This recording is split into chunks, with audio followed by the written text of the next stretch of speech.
जय हिंद साथियों, आप सभी का स्वागत है बायोलॉजी सोल के ऑफिशियल यूट्यूब चैनल पे। पिछली वीडियो में हमने आपको कोशिका के बारे में बताया था। इसी सीरीज को आगे बढ़ाते हुए आज हम कोशिका के प्रकार के बारे में जानेंगे। तो चलिए शुरू करते हैं। साथियों, कोशिका के दो प्रकार होते हैं, प्रोकैरियोटिक कोशिकाएं और यूकैरियोटिक कोशिकाएं। प्रोकैरियोटिक कोशिकाएं वे कोशिकाएं होती हैं जो प्रिमिटिव टाइप की कोशिकाएं होती हैं। इन कोशिकाओं में कोशिकांगों का अभाव होता है और इनमें मेम्ब्रेनस बाउंडेड यानी कि झिल्ली युक्त कोशिकांग नहीं पाए जाते हैं। और इसके बाद जो कोशिकाएं बनी जिन्हें कि हम यूकैरियोटिक कोशिकाएं कहते हैं, जो कि वेल डेवलप्ड या सुविकसित होती हैं, जिनमें सारे मेम्ब्रेनस बाउंडेड यानी कि झिल्ली युक्त सारे कोशिकांग पाए जाते हैं और ये हाईली इवॉल्व्ड होते हैं, जैसे पादप कोशिकाएं और जंतु कोशिकाएं। चलिए आगे बढ़ते हैं। ये प्रोकैरियोटिक कोशिकाएं हैं और ये यूकैरियोटिक कोशिकाएं हैं। जैसे आप देख सकते हैं कि जो प्रोकैरियोटिक कोशिका है इसमें बहुत सारे जो सेल ऑर्गेनेल्स है या तो डिसॉल्व है या है ही नहीं, इसमें देख सकते हैं। और ये यूकैरियोटिक कोशिका है जिसमें कि बहुत सारे सेल ऑर्गेनेल या मेम्ब्रेनस बाउंडेड ऑर्गेनेल्स दिखाई दे रहे हैं। Difference between prokaryotic and eukaryotic cells. Prokaryotic cells ये प्रारंभिक कोशिकाएं होती हैं और यूकैरियोटिक कोशिकाएं ये सुविकसित वेल डेवलप्ड कोशिकाएं होती हैं। प्रोकैरियोटिक कोशिकाओं में कोशिका भित्ति पतली होती है, यूकैरियोटिक कोशिकाओं की कोशिका भित्ति मोटी होती है। इनमें प्रोकैरियोटिक कोशिकाओं में केंद्रक अविकसित होता है या न्यूक्लियस अविकसित।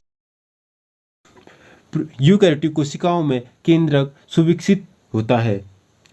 प्रोकैरियोटिक कोशिकाओं में 70 राइबोसोम्स पाए जाते हैं, यानी कि जो राइबोसोम्स होते हैं वो 70 प्रकार के होते हैं। और यूकैरियोटिक कोशिकाओं में राइबोसोम्स जो होते हैं 80 प्रकार के होते हैं। प्रोकैरियोटिक कोशिकाओं में कोशिकांग जैसे माइटोकॉन्ड्रिया, गोल्गी, लवक यानी कि प्लास्टिड और अंतःप्रद्रवी जालिका, एंडोप्लाज्मिक रेटिकुलम और लाइसोसोम आदि अनुपस्थित होते हैं। और यही बात करेंगे यूकैरियोटिक कोशिकाओं की। उनमें cell organelles mitochondria, Golgi, plastid या लवक या एंडोप्लाज्मिक रेटिकुलम और लाइसोसोम, ये सारे कोशिकांग जो होती हैं वो सभी उपस्थित होते हैं। प्रोकैरियोटिक कोशिकाओं में श्वसन तंत्र प्लाज्मा झिल्ली में होता है, यानी कि जो प्रोकैरियोटिक कोशिकाओं में श्वसन होता है वो प्लाज्मा झिल्ली के द्वारा होता है। और यूकैरियोटिक कोशिकाओं में श्वसन तंत्र जो होता है माइटोकॉन्ड्रिया होता है, यानी कि यूकैरियोटिक कोशिकाओं में श्वसन किनके द्वारा होता है? माइटोकॉन्ड्रिया के द्वारा होता है। कोशिकाओं में सूत्री विभाजन यानी कि माइटोटिक डिवीजन अनुपस्थित होता है और यूकैरियोटिक कोशिकाओं में सूत्री विभाजन यानी कि माइटोटिक डिवीजन उपस्थित होता है। प्रोकैरियोटिक कोशिकाओं में रिक्तिका या वैक्यूओल अनुपस्थित होते हैं और यूकैरियोटिक कोशिकाओं में रिक्तिका या वैक्यूओल उपस्थित होते हैं। वैक्यूओल जो होते हैं वाटर कंजशन और बहुत सारे अम्लों को अवशोषित करके रखते हैं। प्रोकैरियोटिक कोशिकाओं में केवल एक गुणसूत्र पाया जाता है, यानी कि only one chromosome is present in prokaryotic cells. और वहीं बात करें तो यूकैरियोटिक कोशिका, इसमें एक या एक से अधिक क्रोमोसोम्स पाए जाते हैं। प्रोकैरियोटिक कोशिकाओं में लैंगिक जनन नहीं होता है और यूकैरियोटिक कोशिकाओं में लैंगिक जनन होता है। प्रोकैरियोटिक कोशिकाओं में केंद्रक पदार्थ यानी कि न्यूक्लियर मटेरियल स्वतंत्र रूप से कोशिका द्रव्य या साइटोप्लाज्म में बिखरे रहते हैं। केंद्रक पदार्थ यानी कि न्यूक्लियर मटेरियल जैसे आरएनए और डीएनए जो होता है सीधे साइटोप्लाज्म के संपर्क में रहता है। अब बात करते हैं यूकैरियोटिक कोशिका की।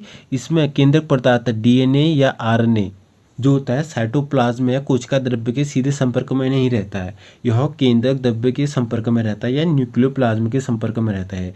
इसका मतलब है जो यूकैरियोटिक कोशिकाएं होती हैं उनमें जो न्यूक्लियर मटेरियल होता है डीएनए या आरएनए वे कोशिका द्रव्य के संपर्क में नहीं रहते हैं सीधे, बल्कि जो कि केंद्रक द्रव्य, जो कि केंद्रक जो होता है एक मेम्ब्रेन बाउंडेड ऑर्गेनेल होता है कोशिका के अंदर, तो उसके अंदर जो होता है केंद्रक द्रव्य या न्यूक्लियोप्लाज्म होता है, जिसमें कि जेनेटिक मटेरियल या न्यूक्लियर मटेरियल रहता है। चलिए आगे बढ़ते हैं। प्रोकैरियोटिक कोशिकाओं में हिस्टोन प्रोटीन नहीं पाई जाती है। प्रोकैरियोटिक कोशिकाओं में हिस्टोन प्रोटीन नहीं पाई जाती है, और यूकैरियोटिक कोशिकाओं के गुणसूत्र में हिस्टोन प्रोटीन पाई जाती हैं। प्रोकैरियोटिक कोशिकाओं के एग्जाम्पल है वायरस, बैक्टीरिया, माइक्रोप्लाज्मा और बैक्टीरियोफेज और नीले हरे शैवाल। और यहीं यूकैरियोटिक कोशिकाओं की बात करें तो इनके एग्जाम्पल है सभी सुविकसित पेड़ पौधे या जीव जंतु जितने भी हैं, वे सभी क्या हैं, यूकैरियोटिक कोशिकाओं के एग्जाम्पल। अब बात करते हैं प्रोकैरियोटिक और यूकैरियोटिक कोशिकाओं से संबंधित कुछ महत्वपूर्ण प्रश्नों की, जो कि परीक्षा की दृष्टि से काफ़ी इंपॉर्टेंट है। तो चलिए शुरू करते हैं। निम्न में से किसमें हिस्टोन प्रोटीन पाई जाती है? किसमें पाई जाती है? प्रोकैरियोटिक कोशिका में, पीपीएलओ में, या यूकैरियोटिक कोशिकाओं में, या वायरसेस में? हिस्टोन प्रोटीन यूकैरियोटिक कोशिकाओं में पाई जाती है। किसमें पाई जाती है? यूकैरियोटिक कोशिकाओं में। अब ये मैंने पीपीएलओ लिखा, ये पीपीएलओ क्या होता है? पीपीएलओ होता है माइक्रोप्लाज्मा। माइक्रोप्लाज्मा को स्मॉलेस्ट सेल है, माइक्रोप्लाज्मा स्मॉलेस्ट सेल है, जो कि खुद से रिजनरेशन और खुद से अपना डेवलपमेंट कर सकती हैं। सबसे प्रारंभिक कोशिकाएं कौन सी थी? जंतु कोशिकाएं, पादप कोशिकाएं, प्रोकैरियोटिक कोशिकाएं, यूकैरियोटिक कोशिकाएं। तो सबसे प्रारंभिक कोशिकाएं प्रोकैरियोटिक कोशिकाएं थी। केवल एक गुणसूत्र पाया जाता है जंतु कोशिका में, मनुष्य में, खरगोश में और प्रोकैरियोटिक कोशिकाओं में। तो केवल एक गुणसूत्र किस में पाया जाता है? प्रोकैरियोटिक कोशिकाओं में। चलिए नेक्स्ट क्वेश्चन की तरफ बढ़ते हैं। किन कोशिकाओं में सुविकसित कोशिकांग पाए जाते हैं? बैक्टीरिया में, बैक्टीरियोफेज में, रेट्रोवायरस में और यूकैरियोटिक कोशिकाओं में। तो सुविकसित कोशिकांग किस में पाए जाते हैं? यूकैरियोटिक कोशिकाओं में। सुविकसित कोशिकांग यूकैरियोटिक कोशिकाओं में पाए जाते हैं। चलते हैं नेक्स्ट क्वेश्चन की तरफ। 80 प्रकार के राइबोसोम्स पाए जाते हैं वायरस में, जीवाणु में, यूकैरियोटिक कोशिका में या अमीबा में।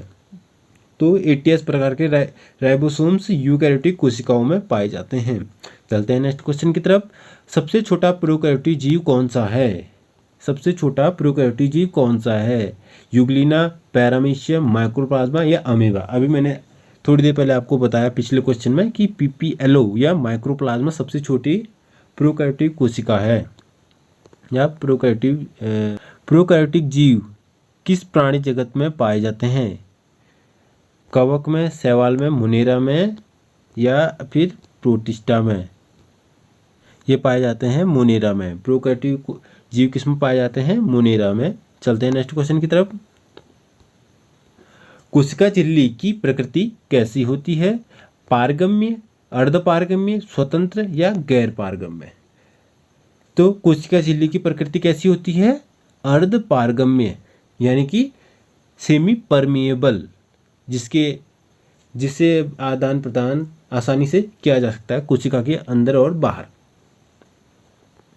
कोशिकाओं में डीएनए सामान्यतः रहता है रेखीय, टूटा हुआ, वृत्ताकार या एक लड़ी। तो प्रोकैरियोटिक कोशिकाओं में डीएनए सामान्यतः वृत्ताकार होता है।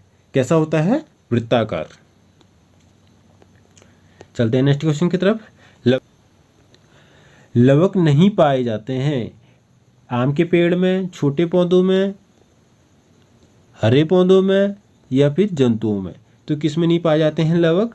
जंतुओं में। तो हमारे चैनल बायोलॉजी सोल को सब्सक्राइब करें, लाइक करें, शेयर करें और सब्सक्राइब करें और शेयर भी कर दें। धन्यवाद।